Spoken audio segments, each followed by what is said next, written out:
Señor, te damos gracias. Gracias primero que nada, Padre, porque tú nos permites la vida. Gracias también te damos porque hoy no es un día cualquiera. Hoy no es cualquier día común y corriente. Hoy, Señor, tú entregaste tu vida por nosotros.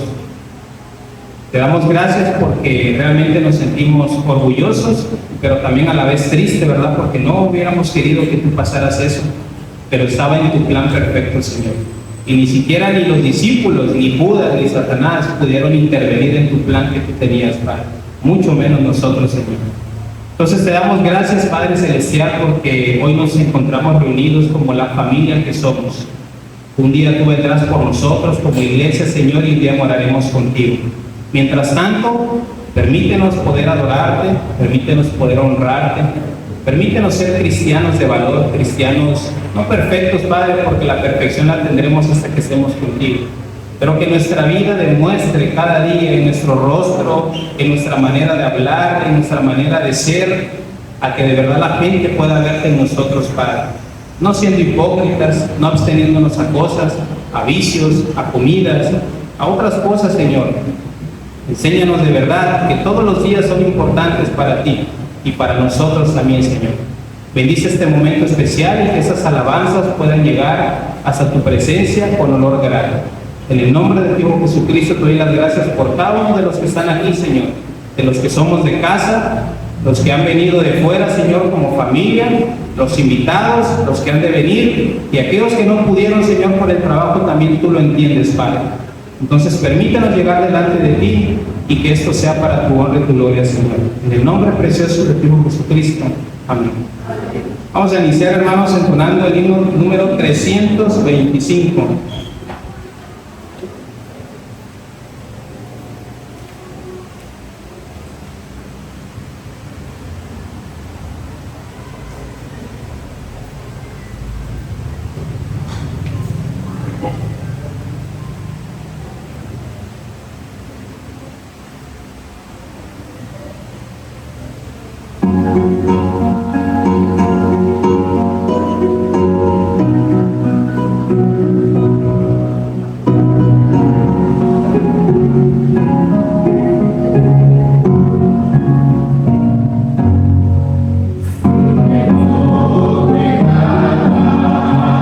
Dios te dio una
sus lugares y dejamos el tiempo con nuestro hermano Víctor.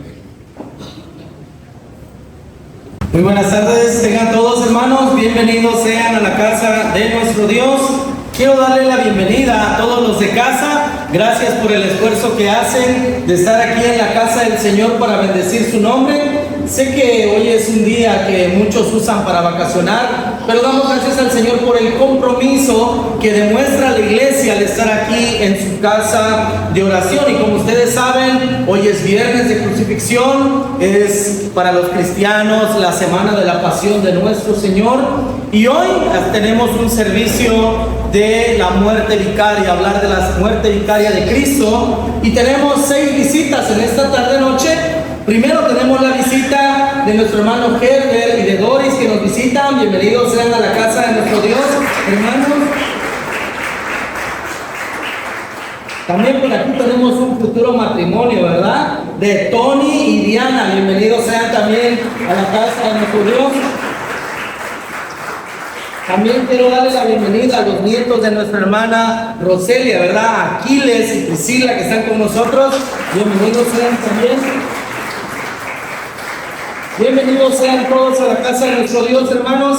Y en esta noche nos toca hablar acerca de la muerte vicaria de nuestro Señor Jesucristo. Y en esta noche me he dado la tarea de reconstruir las últimas 24 horas de vida de nuestro Salvador. Empezando ese viernes por la madrugada, mis hermanos, en el cual al Señor pues perdió la vida, el Señor entregó su vida por nosotros. Y por favor vayamos al texto, mis hermanos, en el Evangelio de Marcos, como estamos viendo el Evangelio de Marcos. Mis hermanos, vamos a Marcos capítulo 15, vamos a estar viendo varios capítulos alternados, pero quiero que leamos Marcos 15 del versículo 6 al versículo 10. Lo leo y ustedes lo ven y entramos a la introducción de la prédica en esta noche. ¿Ya lo tienen todos? Marcos capítulo 6, Marcos capítulo 15 del versículo 6 al versículo 10. Dice así la palabra del Señor. Ahora bien, en el día de la fiesta les soltaba un preso, cualquiera que pidiesen. Y había uno que se llamaba Barrabás, preso con sus compañeros de motín, que había cometido homicidio en una revuelta. Y viniendo la multitud, comenzó a pedir que hiciese como siempre les había hecho. Y Pilato le respondió diciendo: ¿queréis que os suelte al rey de los judíos? Pregunta. Dice, porque conocía que por envidia le habían entregado los principales sacerdotes.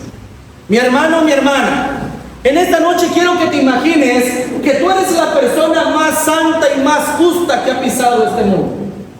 ¿Ya lo pensaste? Ahora quiero que imagines que un grupo de personas muy poderosas y con mucha influencia no te pueden ver y te envidian porque tú eres mejor en todo lo que ellos hacen. Ahora imagina que este grupo de personas te odian tanto que te acusan frente a los jueces de tu nación injustamente por delitos que tú jamás has cometido. Y que debido a estas acusaciones tú vas a perder la vida en unas cuantas horas. También quiero que imagines que a la mano tienes el apoyo del mejor abogado del mundo, que solo en cuestión de horas podrá resolver tu libertad y así salir airoso de este pleito que es muy malicioso. La pregunta del millón sería: ¿tú tomarías ese abogado para poder salir de ese problema? Creo que está por demás la respuesta. Bueno, el Señor Jesucristo no lo hizo. Y algo así sufrió Él aquel día en que Él fue crucificado. Mis hermanos, uno de los juicios más populares del siglo XX fueron dos. El primero fue el juicio a Al Capone, aquel narcotraficante de los Estados Unidos. Muy mencionado ese juicio. El segundo juicio más importante fue el juicio de Nuremberg, donde enjuiciaron a todos los nazis de la Segunda Guerra Mundial. Y en este siglo XXI, el juicio más popular es el juicio al narcotraficante mexicano conocido como el Chapo Guzmán. Bueno, mis hermanos, en esta noche estamos viendo el juicio no más popular del siglo XX, del siglo XXI, no. Estamos viendo el juicio que cambió la historia de la humanidad. Así se titula en esta noche esta prédica. El juicio que cambió la historia de la humanidad. Porque en esa sala, en ese pequeño lugar de la tierra, mis hermanos, se estaba llevando a cabo tu libertad y la mía. Pero eso le costaría la libertad y la vida al ser más puro y perfecto que ha pisado esta tierra, nuestro Señor Jesucristo. Y en esta noche vamos a hacer un recuento de las últimas 24 horas que el Señor pisó esta tierra hasta cuando fue llevado a la cruz del Calvario y entregó su vida por nosotros. Y el título de esta exposición es El juicio que cambió la historia de la humanidad. Y para ello, mis hermanos, vamos al primer encabezado que lo encontramos en Marcos 14, del versículo 10 al 11. Y es que este juicio que cambió la historia comenzó como una traición. Este juicio que cambió la historia de la humanidad comenzó con una traición. Y esa traición fue por uno de sus discípulos, por uno de los apóstoles. Y su nombre es Judas Iscariote. Vamos a Marcos capítulo 14, versículo 10 al 11. Dice: entonces Judas Iscariote, uno de los 12, fue a los principales sacerdotes para entregárselo. Recuerdan que querían tomarle, pero tenían temor a hacerlo delante del pueblo, porque ¿qué cosa? Tenían temor que los apedrearan. Dice, versículo 11, ellos al oírlo se alegraron y prometieron darle dinero, y Judas buscaba oportunidad para entregarlo. Mis hermanos, este juicio que cambió la humanidad para siempre comenzó con una traición. Y comenzó con la traición de uno de sus discípulos. Y no era ni más ni menos que el tesorero de los 12.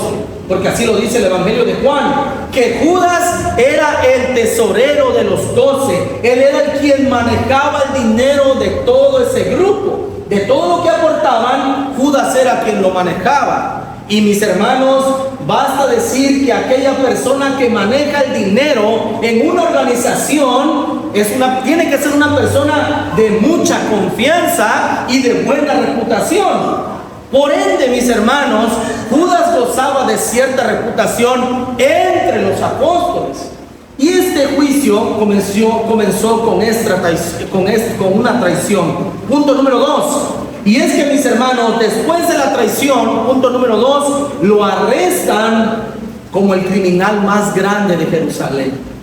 Lo arrestan como el criminal más grande de Jerusalén. Marcos capítulo 14, versículo 43 al 44. Y ese mismo capítulo, versículo 48 y 49, dice así.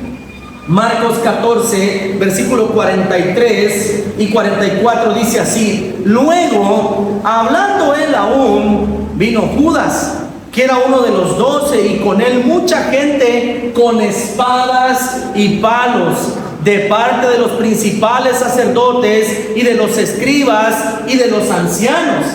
Y dice: y el que le entregaba les había dado señal, diciendo: al que yo besare, ese es, prendedle y llevadle con seguridad. En pocas palabras, mis hermanos, salieron a arrestar al Señor como que si Él fuera una persona que buscaba problemas, que buscaba sedición, como que si Él hubiese sido un guerrero. Pero nada que ver, lo cual el Señor se los reprocha. Les reprocha su cobardía, les reprocha también, mis hermanos, también su envidia y su odio que tenían hacia Él. Y dice en el versículo 48 al 49 de la siguiente manera: y respondiendo Jesús les dijo: ¿como contra un ladrón habéis salido con espadas y con palos para prenderme? Termina el Señor en el versículo 49 diciendo: cada día estaba con vosotros enseñando en el templo, y no me prendisteis. Pero es así para que se cumplan las Escrituras. Pocas palabras, el Señor dice: ustedes vienen a mí armados como que si yo fuera un grandísimo, una persona revoltosa, pero yo soy un maestro de la ley. Y yo estuve en el templo con ustedes enseñándoles la palabra del Señor y jamás se animaron a arrestarme en ese lugar. Y eso, mis hermanos, desde aquí, este juicio es totalmente, mis hermanos, injusto. Comienza con una traición, lo arrestan como si fuera un gran ladrón, y por si fuera poco, mis hermanos, su juicio fue fraudulento a más no poder. Marcos capítulo 14 del versículo 53 al versículo 65, vamos a ver del versículo 55 al 59, que varios le pusieron varios falsos testigos. Versículo 55 al 59 del capítulo 14 de Marcos. Dice así: y los principales sacerdotes y todo el concilio buscaban testimonio contra Jesús para entregarle a la muerte, pero no lo hallaban, porque muchos decían falso testimonio contra él, mas sus testimonios no concordaban. O sea, en pocas palabras, estaban mintiendo y se contradecían los unos a los otros. Entonces, levantándose unos, dieron falso testimonio contra él, diciendo: nosotros le hemos oído decir: yo derribaré este templo hecho a mano y en 3 días edificaré otro sin mano. Pero ni aún así concordaban en el testimonio. Hermanos, como les decía la semana pasada, porque estamos viendo expositivamente todo el Evangelio de Marcos y estamos ya en el capítulo 11, y vimos la semana pasada que este concilio que está allí de sacerdotes, de escribas y de sabios no era más que el Sanedrín, y que estos hombres eran la máxima autoridad religiosa, política y civil de la nación. Y mis hermanos, la ley mandaba estrictamente que si en Israel alguien daba falso testimonio contra una persona, si se encontraba que era falso, ese hombre tenía que morir apedreado. Esa mujer tenía que morir apedreada.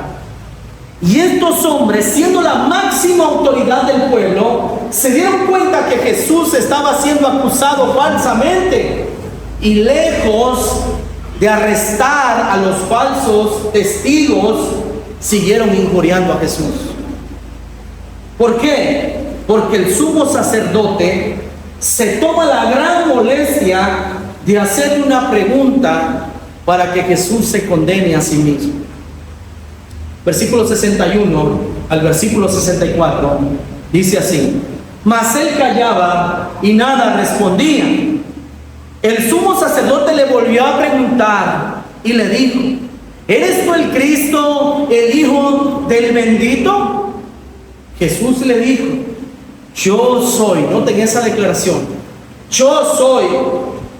Como se presentaba Dios en el Antiguo Testamento, el gran yo soy. Y veréis al Hijo del Hombre sentado a la diestra del poder de Dios y viniendo en las nubes del cielo.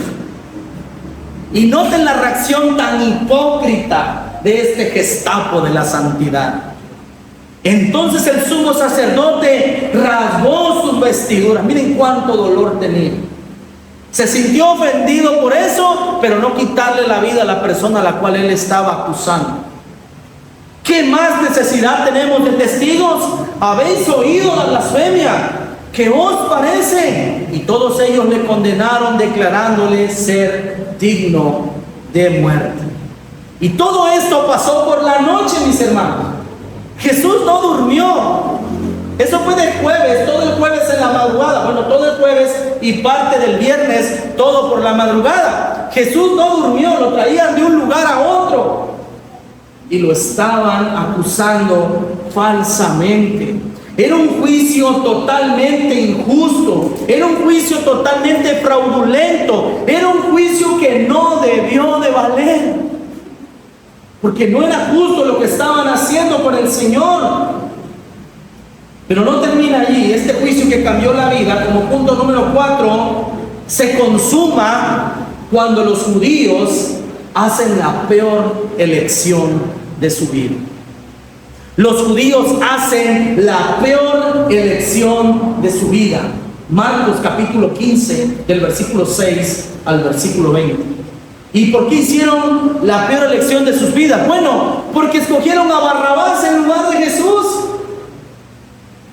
Marcos 15, del versículo 6 al versículo 11, dice de la siguiente manera: ahora bien, en el día de la fiesta les soltaba un preso, cualquiera que pidiesen, y había uno que se llamaba Barrabás, preso con sus compañeros de motín, que habían cometido homicidio en una revuelta. Y viniendo la multitud comenzó a pedir que hiciese como siempre les había hecho. Y Pilato le respondió diciendo: ¿queréis que os suelte al rey de los judíos?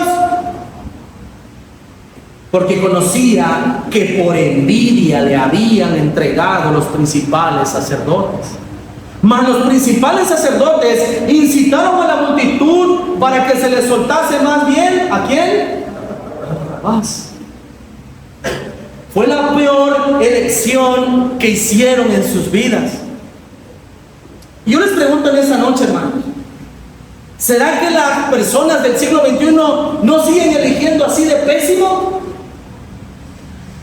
Si por un lado tienes a Jesús y por otro lado tienes al mundo, ¿a quién eliges?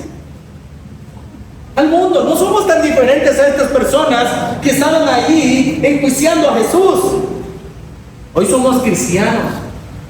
Y por supuesto que nos duele por lo que hicieron al Señor y por la ignorancia de estas personas, pero tú y yo éramos igual.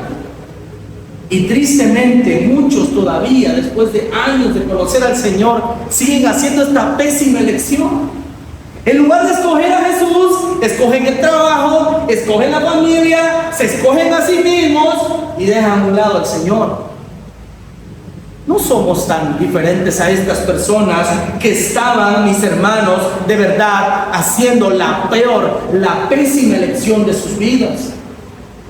Pero no termina ahí, hermanos. No solo hicieron una pésima elección, sino que después de elegir que se les soltase a Barrabás, al Señor lo golpearon brutalmente. De ahí lo empezaron a golpear. Versículo 16 al versículo 20 dice: entonces los soldados le llevaron dentro del atrio, esto es al pretorio, convocaron a toda la compañía. Hermanos, el pretorio era el lugar donde se torturaban a las personas, y en ese lugar había unos látigos que tenían en la punta plomo o huesos, y la tortura consistía en amarrar a la persona de las manos y con ese látigo darle y enrollar todo el cuerpo y jalar, al grado de que muchas personas se les exponían los huesos o los órganos del cuerpo. El derramamiento de sangre era brutal, hermanos. Era morir en vida. El Señor venía de una noche de no dormir, de ir a Anás, a Caifás, y de un lado y a otro, y cuando lo condenan, lo empiezan a golpear brutalmente, casi hasta asesinarlo en ese lugar. Gracias a Dios que Jesús era un hombre en todos los sentidos, no solo espiritual, no solo intelectual, sino que también era un hombre fuerte físicamente, porque no cualquiera podía aguantar esa tortura. Alguien que no fuera macho, como decimos hoy, no podría aguantar eso.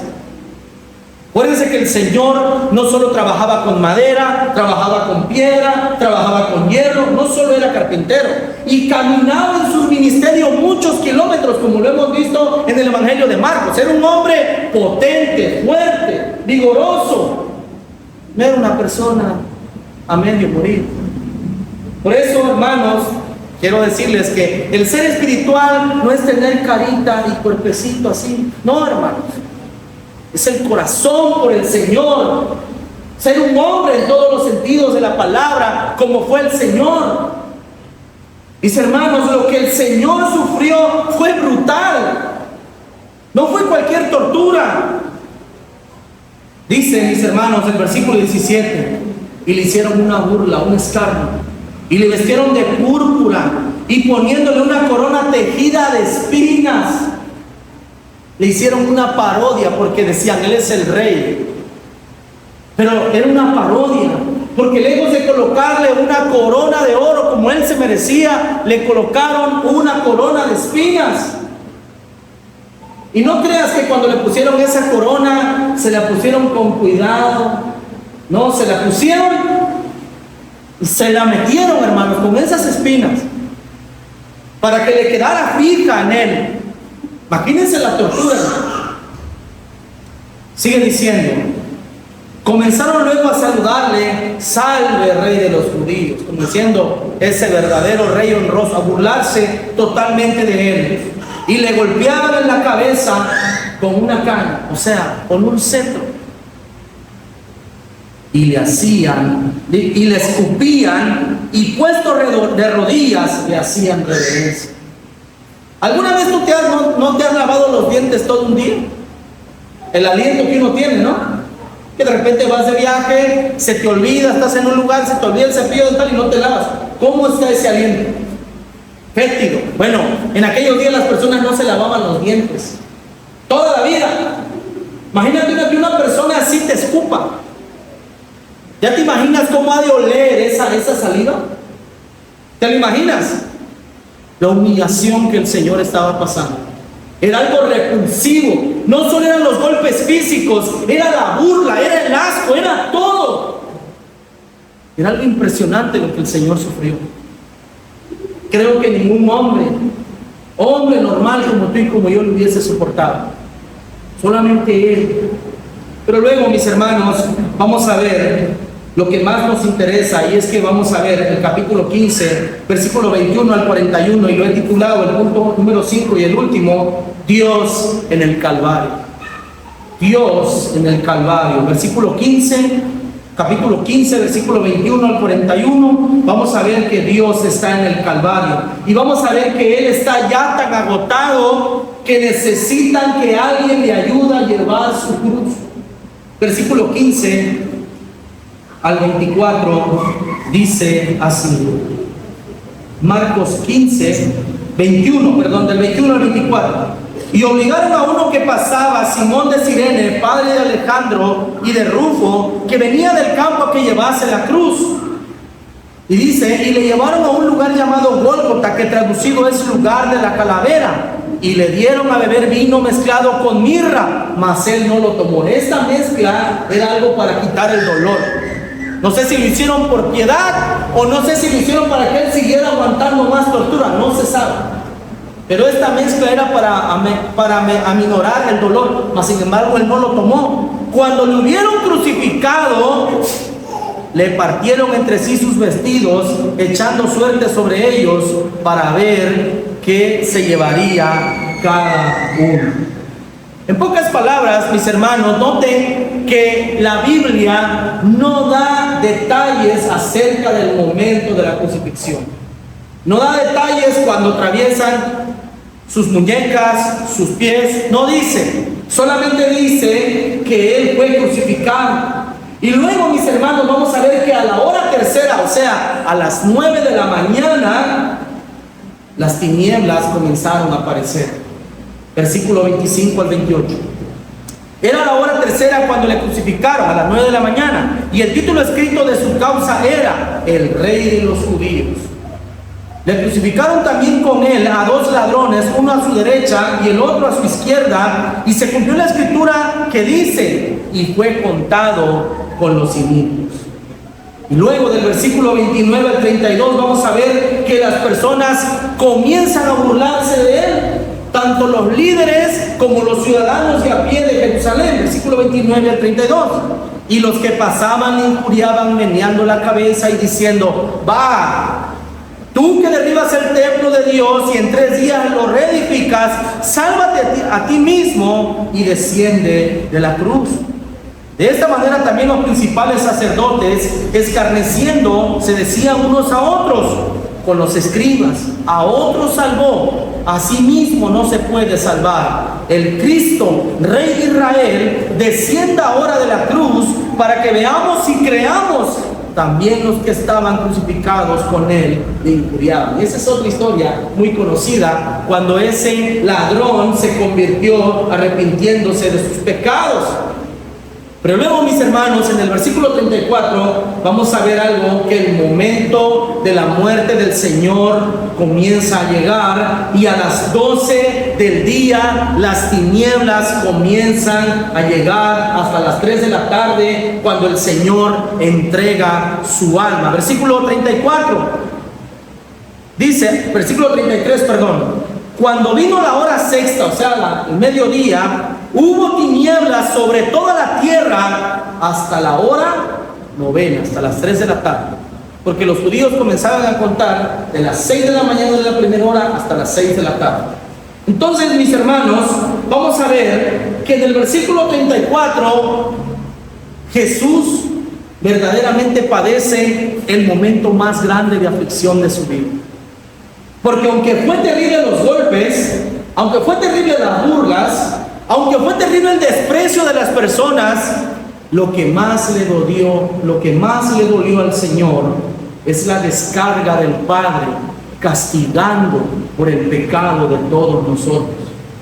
En pocas palabras, el Padre le abandonó o le dio la espalda. Y ese fue el momento más difícil para Jesús, porque nunca lo había experimentado. Y en el versículo 34 va a decir las palabras que más le dolieron al Señor. Y a la hora novena Jesús clamó a gran voz diciendo: Eloi, Eloi, lama sabactani, que traducido es: Dios mío, ¿por qué me has desamparado? La pregunta es ¿por qué? Porque Dios estaba castigando la ira contra el pecado en Jesucristo. En ese momento Dios estaba castigando los pecados tuyos y míos sobre la persona del Señor. Y este momento tan crítico en la vida de Jesús fue llevado a cabo para que después en 2 de Corintios 5:21 pueda decir que al que no conoció pecados, lo trató como a un pecador, para que nosotros fuésemos hechos justicia de Dios en él. Este fue el momento más amargo para el Señor. En el momento en el cual, hermanos, esa comunión con el Padre se rompió por unos momentos, para que Dios pudiera castigar el pecado de toda la humanidad sobre él. Porque Él cargó con tus culpas y las mías, porque Él no merecía lo que sufrió. Todo eso que Él pasó, éramos tú y yo los merecedores de aquel mismo momento, porque Él era la persona más justa y más perfecta que ha pisado esta tierra. Finalmente, mis hermanos, en el versículo 38 vamos a ver mis hermanos, que el velo se rompe y que el nuevo pacto entra en vigencia con la muerte del Señor, cuando el Señor entrega su espíritu. Dice el versículo 35: y algunos de los que estaban allí decían al oírlo: mirad, llama a Elías. Y corrió uno y empapando una esponja de vinagre, poniéndola en una caña, le dio a beber, diciendo: dejad, veamos si viene Elías a bajarle. Mas Jesús, dando una gran voz, expiró. Lo que decía Gustavo hace unos momentos: el Señor no murió por agotamiento, simplemente Él entregó su espíritu. Y como dice el Evangelio de Juan, la obra está consumada, no hay nada más que hacer, todo está hecho. Versículo 38: entonces el velo del templo se rasgó en dos, de arriba a abajo. Y esto da a entender, mis hermanos, que el nuevo pacto había entrado en vigencia, y que todos los sacrificios del Antiguo Testamento habían quedado en el olvido, porque el sacrificio perfecto por los pecados de la humanidad ya se había consumado, la cual era la muerte vicaria de nuestro Salvador. Finalmente, mis hermanos, en el versículo 39 vamos a ver que un centurión, escuchen bien, que un centurión que estaba acostumbrado a ver morir a muchas personas crucificadas, quede impresionado con la muerte del Señor. Versículo 39: y el centurión que estaba frente a él, viendo que después de clamar había expirado así, dijo: verdaderamente este hombre era hijo de Dios. Luego en el Evangelio de Mateo va a decir que un gran terremoto sacudió aquel lugar, que las tinieblas se llenaron de aquel lugar, se llenaron en aquel lugar. Y mis hermanos, las mujeres que habían seguido a Jesús en todo su ministerio en Galilea se habían hecho presentes aquella tarde para ver morir vicariamente a su Salvador. Mis hermanos, ¿qué beneficio sacamos nosotros de aquel juicio que cambió la historia de la humanidad, que cambió tu vida y la mía? Número uno, que nosotros debemos estar conscientes que nosotros éramos los que merecíamos aquel trato que el Señor recibió aquella tarde, en aquella tarde lo merecíamos nosotros. Dos, el Señor era totalmente inocente. Tres, a Él lo entregaron por envidia, pero sobre todo por designio de Dios. Por designio de Dios. Y cuarto, al Señor nadie le quitó su vida, Él la entregó, porque Él tiene el poder para ponerla y para volverla a tomar. Hasta aquí parece que todo ha acabado, pero ya el domingo de resurrección, en la cual los invito a las 6 de la mañana, vamos a hablar acerca de la resurrección de nuestro Salvador. Mis hermanos, quiero que te vayas consciente en esta noche del gran sacrificio que tu Salvador hizo por ti y por mí. Hay que agradecer, hay que estar consciente, y que el más grande tesoro que tenemos en nuestras vidas es al Señor Jesucristo en nuestras vidas.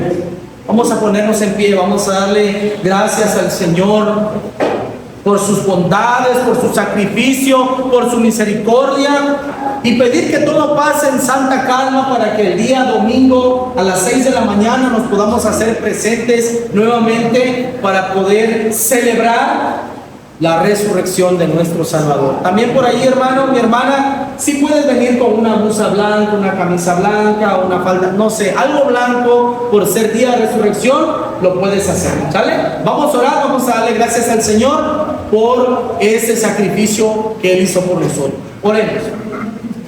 Señor Jesucristo, en esta hora de la noche, te agradecemos, Padre, por lo que tú hiciste por nosotros. Gracias, Señor, porque sin esa muerte vicaria, nuestra salvación no sería posible. Oh Señor, que hoy al recordar todo lo que tú sufriste, todo lo que tú diste por nosotros, nosotros valoremos, Padre, esa salvación tan grande que tú nos has dado. Señor, que en estos días meditemos grandemente en nuestras vidas espiritual. Oro por aquellos que están aquí sin conocerte, que hoy, Señor, no elijan mal como el pueblo de Israel que escogieron a Barrabás, sino que te escojan a ti, que vengan en arrepentimiento y fe, Señor, a tus pies. Y te pido, Padre, por el servicio del día domingo, que sea una fiesta, Señor, porque hoy, aunque estamos contentos, también estamos tristes al recordar lo que tú pasaste. Pero el día domingo vamos a recordar, vamos a estar de fiesta por ese triunfo sobre la muerte, Señor.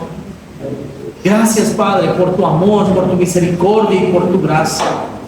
Porque te lo pedimos, Señor, en el nombre de Jesús. Amén.